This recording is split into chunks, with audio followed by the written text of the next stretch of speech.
Give her a good hand.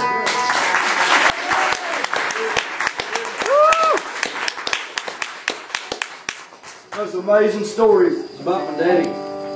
And she just hits the high parts of it, you know. He ran from God for years and years and was brought up in a Bible-based home. I mean, my granddaddy, he preached nearly every night somewhere or another. And, you know, being raised in that, it was kind of hard on him in a lot of ways. He didn't get to do a whole lot of schooling and everything. When he left home, he joined the Navy.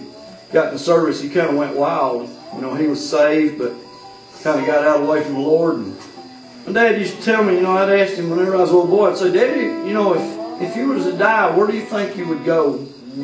And my dad used to look me straight in the face and he'd say, son, if I die, I'm going to hell.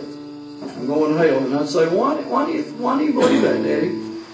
He'd say, son, because I cannot live the Christian life. He said, I can't live good enough to be a Christian. And I just don't believe that I'll go whenever I die. You know, that really grieved me a lot because there's a lot of people like that. There's a lot of people that think that you've got to live good enough to go to heaven. But you see, it's in the Lord. It's what Christ did on that cross. It's what you believe. It's not what you're doing. It's what Christ did for you. And, you know, just the Lord just made it work out. I was preaching on a radio station in L.J. and Daddy was living down there in Ackworth, and I had absolutely no idea he could even pick that station up. Yep.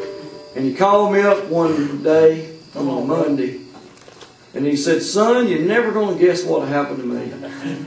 He said, I was laying in there in the bed yesterday, and he said, I heard this preacher preaching on the radio, and he's talking about the goodness of Jesus Christ, and how good he was, and how you could never live good enough to please him, that it was all in what Christ had done for you and not what you was able to do and that sort of thing. And he sees that preacher was hammering about the grace and he was hammering about the love and the cross and everything. And he said, I sat up on that bed and he said, I rededicated my life to the Lord. He said, I asked the Lord to forgive me of everything I've ever done. And he said, I believe I'm saved, and I believe I'm going to see my daddy. I believe I'm going to see my brothers and my sisters. I believe I'm going to heaven one of these days. And he said, son, the preacher I heard was you. Yeah. You see, I thought, there's my granddaddy on one end, and there's me on the other. Amen. And my daddy in the middle, struggling, trying to think he couldn't live good enough for God, and it was all about grace.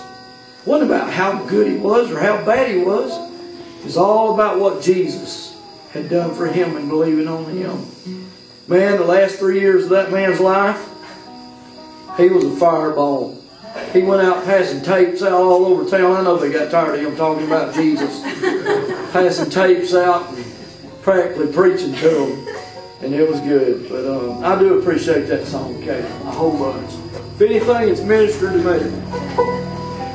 Now that we're all crying. You can get them to stand up and sing this one with you. This is another one y'all probably know.